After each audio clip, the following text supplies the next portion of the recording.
Olá, pessoal, e bem-vindos. Hoje a gente vai mergulhar fundo, mas muito fundo mesmo, nos fundamentos da eletroquímica. Isso aí.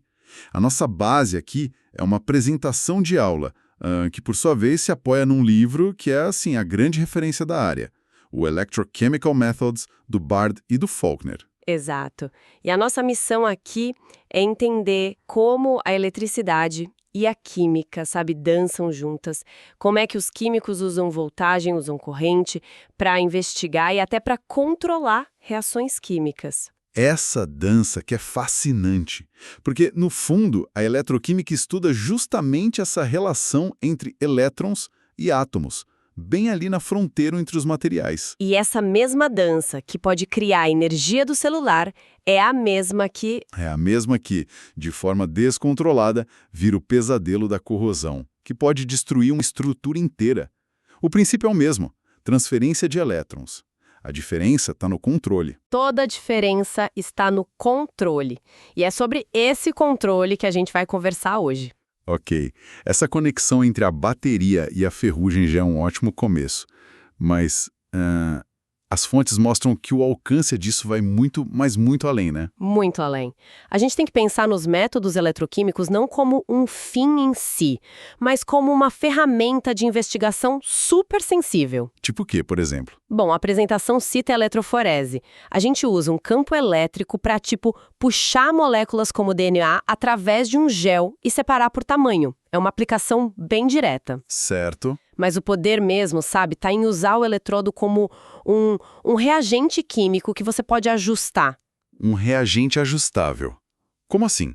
Pensa no reagente normal, você joga ele na solução e a reação acontece. Acabou. Você não tem muito controle ali no meio do caminho. Ok. Agora, o eletrodo, ao variar o potencial elétrico que você aplica nele, você ajusta com precisão o quão oxidante ou redutor ele é. Ah, É como se você tivesse um botão de volume para a reatividade química. Você pode convencer uma molécula a aceitar um elétron que ela não aceitaria normalmente. nossa, e com isso dá para criar espécies que não existem na natureza ou que são muito instáveis? Exatamente. Radicais que existem por microsegundos. E aí a gente consegue estudar o comportamento fundamental da matéria. Entendi.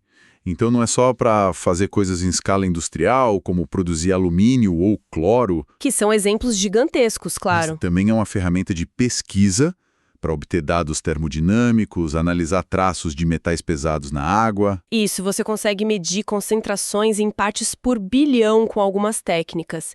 É essa versatilidade que é o legal da área. Ok, para a gente entender esse controle todo, precisamos ir para o coração do sistema, que as fontes chamam de célula eletroquímica. Vamos montar uma aqui, na nossa cabeça? O que a gente precisa? A célula é o nosso palco. E o show principal acontece na interface. É a fronteira onde um condutor de elétrons, o eletrodo, Certo, eletrodo. encontra um condutor de íons, que é o eletrólito. É uma fronteira minúscula de nanômetros, mas é ali que toda a mágica da transferência de carga acontece. Então, dois tipos de condutores. O eletrodo, que a gente imagina como metal, platina ou até grafite, ele conduz eletricidade com elétrons livres. Mas e o eletrólito? É uma solução, né? Não tem eletrolivre ali. Como a carga anda? No eletrólito, a carga é carregada por íons. Átomos ou moléculas com carga, tipo íon de sódio, de cloreto, eles se movem fisicamente pela solução. Ah, então é um movimento físico das partículas. Pensa numa corrida de revezamento.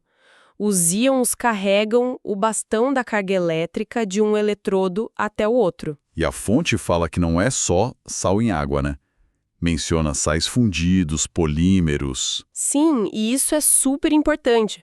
A escolha do eletrólito define o ambiente da sua reação. A água, por exemplo, é reativa. Como assim? Se você quiser estudar um processo que acontece em potenciais muito altos ou baixos, a própria água pode começar a reagir, sabe? A formar hidrogênio ou oxigênio. E aí ela atrapalha a sua medição. Atrapalha tudo, ela mascara o seu sinal. Por isso, os pesquisadores usam solventes orgânicos, sais especiais, para criar uma janela de potencial maior, onde eles podem ver a química que interessa sem essa interferência. Faz todo sentido. Então, temos o palco e os condutores, mas se tem uma reação acontecendo, como eu sei o potencial exato dela? Como eu meço isso? Parece que precisa de um ponto de referência, um nível do mar elétrico. Essa é a questão central da medição eletroquímica. E você está certíssimo. Não tem como medir o potencial absoluto de um único eletrodo. Não. Não. A gente só consegue medir a diferença de potencial entre dois eletrodos.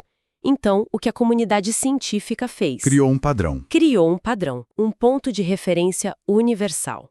O nosso nível do mar artificial. Esse é o elétrodo padrão de hidrogênio, o EPH. E o que é esse eletrodo? A descrição é bem específica. Platina, ácido, bolhas de hidrogênio. É super específica. Por convenção, se definiu que a reação do hidrogênio, sob condições padrão muito rigorosas, Tipo pressão, concentração. tudo controladíssimo.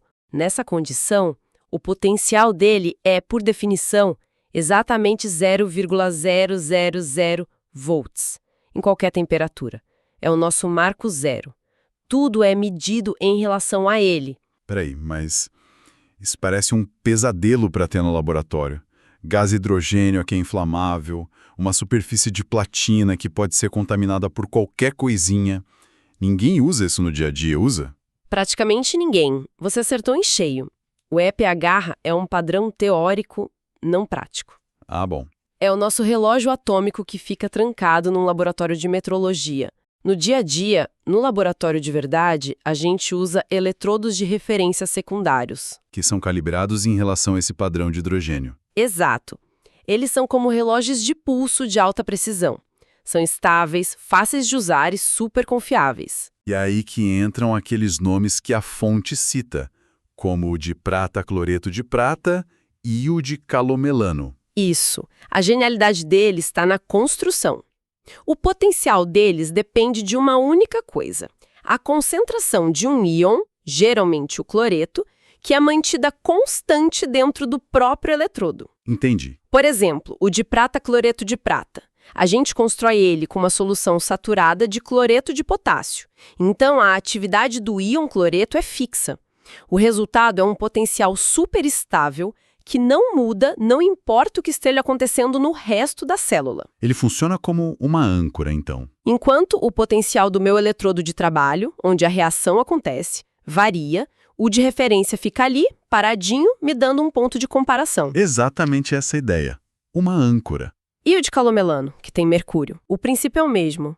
Ele é incrivelmente estável, talvez até mais que o de prata em algumas situações. Por muitos anos foi o padrão ouro dos laboratórios. Mas hoje em dia, com mercúrio. Pois é. Hoje, por razões ambientais e de segurança, quase todo mundo prefere o de prata cloreto de prata. Mas o de calomelo ainda tem suas aplicações. É um exemplo clássico de um dilema de engenharia no laboratório. Ok, isso faz muito mais sentido. Então a gente tem o marco zero, tem as réguas práticas para o dia a dia, mas aí me vem uma dúvida sobre a medição em si. Se eu conecto um voltímetro para medir a voltagem, o próprio ato de medir não interfere no sistema. Ótima observação. E isso nos leva ao conceito de potencial de circuito aberto. Certo? A resposta para o seu paradoxo está no tipo de voltímetro que a gente usa. Um voltímetro para eletroquímica tem uma impedância interna altíssima. Altíssima impedância. O que isso quer dizer na prática? Que ele é um medidor, muito discreto. A analogia perfeita. Pense nele como um espião, que só encosta o ouvido na porta para escutar a conversa, que é o potencial. Ele não abre a porta, não faz barulho. Ou seja, ele não drena a corrente. Ah, porque se drenasse corrente... Aí a célula não estaria mais em equilíbrio. A corrente força as reações a acontecerem e isso muda o potencial que você queria medir. Medir o potencial de circuito aberto é tentar ouvir o sussurro da célula no estado mais puro dela. Entendi. É a voltagem natural do sistema. E essa voltagem está ligada aos processos de oxidação e redução nos eletrodos.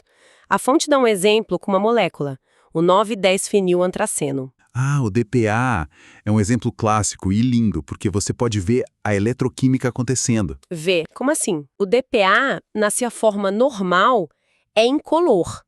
Mas quando você aplica um potencial negativo o suficiente no eletrodo, ele aceita um elétron, ele é reduzido. Certo. E essa nova espécie que se forma, o ânion radical, tem uma cor azul esverdeada super intensa. Sério? Então você literalmente vê a solução mudar de cor ao redor do eletrodo só ajustando a voltagem. Exatamente. É uma das demonstrações visuais mais fantásticas da transferência de elétrons. Você liga e desliga a cor da solução com seu aparelho. Mostre de forma clara que você está usando a eletricidade para mudar a estrutura de uma molécula. Que incrível. Então vamos juntar tudo isso. No fim das contas, parece que a gente tem duas formas de interagir com o sistema. Precisamente. Duas grandes abordagens. A primeira é a gente montar a célula e só. Escutar, medir o potencial de circuito aberto que surge naturalmente. Isso nos dá informações termodinâmicas, a vontade da reação de acontecer. É uma abordagem passiva. Passiva. A segunda é ativa. A gente impõe um potencial no eletrodo e mede a corrente que flui como resposta. E ao fazer isso, ao forçar a reação, o que a gente aprende? Aí a gente entra no mundo da cinética. A quantidade de corrente nos diz a velocidade da reação. A gente aprende sobre mecanismos, sobre quão rápido as moléculas chegam no eletrodo. É como passar de uma fotografia do sistema para um filme em alta velocidade. Perfeito. É esse o poder. Usar potencial e corrente para ter um retrato incrivelmente detalhado do comportamento químico. É traduzir a linguagem da química para a linguagem da eletrônica. E essa tradução dá um nível de sensibilidade e controle que é difícil de conseguir de outra forma. Exatamente. Isso nos deixa com uma reflexão final, inspirada numa atividade da própria fonte. Depois de montar todo esse quebra-cabeça, sabe, a célula, o eletrólito, as referências, como um pesquisador usaria isso para prever algo? Digamos que as fontes nos dessem uma célula de zinco mergulhado numa solução de cloreto de zinco. Quais seriam os passos mentais para, só com uma tabela de potenciais, prever a voltagem que a gente mediria? Antes mesmo de ligar o primeiro fio. Essa é a questão que conecta tudo. O primeiro passo seria identificar as reações possíveis. Depois, procurar os potenciais padrão de redução numa tabela. Que são medidos em relação àquele EPH. Sempre. Depois, ajustar esses potenciais para as concentrações reais que você tem usando a equação de Nernst. E aí, finalmente, combinar tudo para achar a voltagem da célula completa. É uma provocação interessante, né? Para pensar em como esses conceitos não são só descritivos, eles viram uma ferramenta de engenharia, capaz de projetar e prever o que vai acontecer. A beleza de calcular no papel o que a natureza vai fazer na bancada.